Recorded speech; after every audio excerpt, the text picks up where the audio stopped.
Gas પૂરો થઈ ગયો. એ અડધી રસોઈ તો બનાવવાની બાકી રહી ગઈ. હવે હું કરું? અરે ભાઈ, આ હાલ તો. ગાડી સ્ટાર્ટ કર. ભાઈ ગેસ પૂરો થઈ ગયો, તારે કાંઈ કરવું જો હે. આગળી કાયમી સોલ્યુશન લઈને આવું. ગાડી સ્ટાર્ટ કર.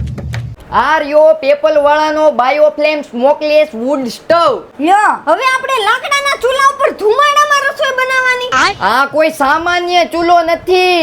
અરે આ છે પાર્થ ઇલેક્ટ્રોનિક્સ વાળાનો made in India 90% smokeless cooking stove. અને મજાની વાત તો એ છે કે આમાં માત્ર લાકડું જ નહીં પણ કોલસા, છાણ અને વુડન પેલેટ્સ પણ વાપરી શકો. જરૂરિયાત મુજબ તાપ ઓછો કે વધુ પણ કરી શકો. આમાં ગેસ જેવી ઝડપી રસોઈ બનશે. આમાં ધુમાડો પણ નહીં થાય, તેથી આગમાં બળતરા પણ નથી થવાની. મજબૂતાઈ એવી કે હું માથે ચડી ગયો તો પણ ચૂલાનો વાળ વાકો ન થાય તેવો મજબૂત હેવી ડ્યુટી સ્ટેનલેસ સ્ટીલ બોડીનો ચૂલો આવશે. જો તમે દર મહિને 1000-1500 માત્ર ગેસ સિલિન્ડર પાછળ ખર્ચ કરો છો, એમાં પણ ભાવ વધી રહ્યા છે, તો વસાવી લ્યો. પાવર બેંક થી પણ ચાલે અને ઇલેક્ટ્રિસિટી થી પણ ચાલે તેવો હરતો ફરતો ચૂલો. પાર્થ ઇલેક્ટ્રોનિક્સ વાળા છેલ્લા 20 વર્ષથી સ્ટવ બનાવી રહ્યા છે, એટલે સસ્તી ડુપ્લિકેટ પ્રોડક્ટના ચક્કરમાં ક્યારેય ન પડતા. ઓરિજિનલ પેપલ સ્મોકલેસ ચૂલો સ્ક્રીન પર બતાવેલી ઓફિશિયલ વેબસાઇટ પરથી મગાવી લેજો. તમને સ્પેશિયલ ડિસ્કાઉન્ટ અને સીધી હોમ ડિલિવરી મળી જશે.